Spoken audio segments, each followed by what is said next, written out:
हथियारी वाल व नजरिया बैल जी हो हथियारी वाल व नजरिया बैल जी भागला तो चोली ना तो गोली जाए चल जी गोली जाए चल जी हो चमक छल्लो ओढ़ा तई ओढ़ानिया समार के जूहू नहीं के रोडवा हो जौनपुर बाजार के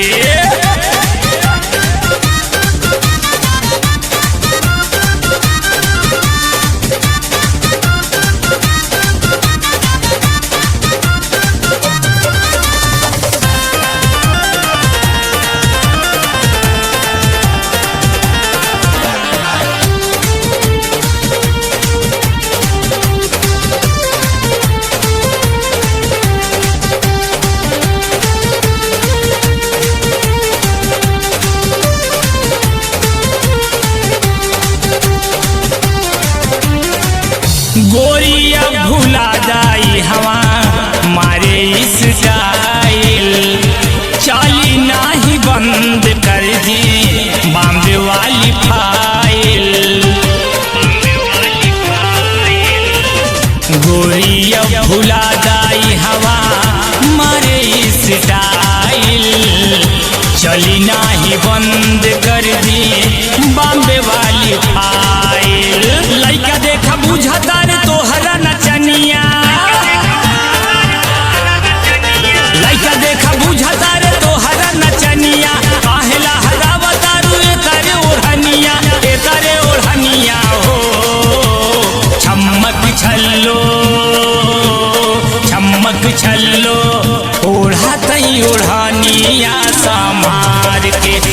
जूहू नहीं के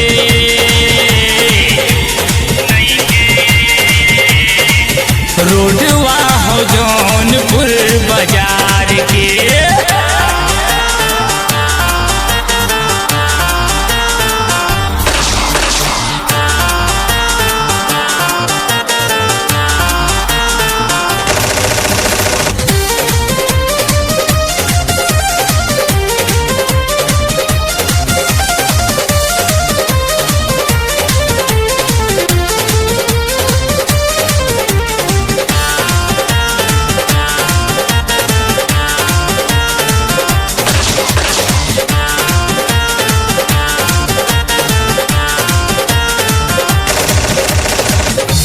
गौआ में हमरा लोग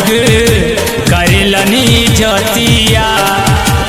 हवा चले के पहले माना हमरी बतिया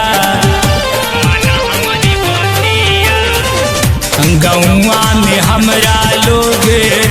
करेलाई जतिया हवा चले के पहले माना मोरी बतिया जींस स्कर्ट छोड़ा पेन्हिला चुनरिया जींस स्कर्ट छोड़ा पेन्हिला चुनरिया बनी जाए गोरी हमरा गाँव के गुजरिया हो चमक छल्लो ओढ़ा तई ओढ़ानिया समार के जूहू नहीं के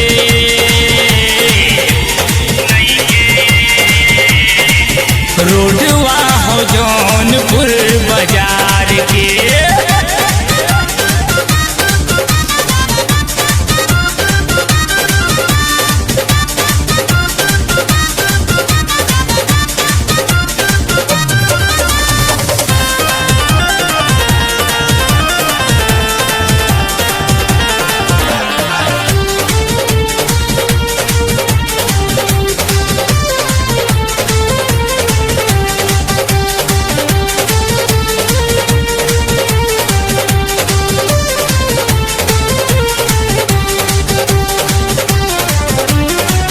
नीरज भैया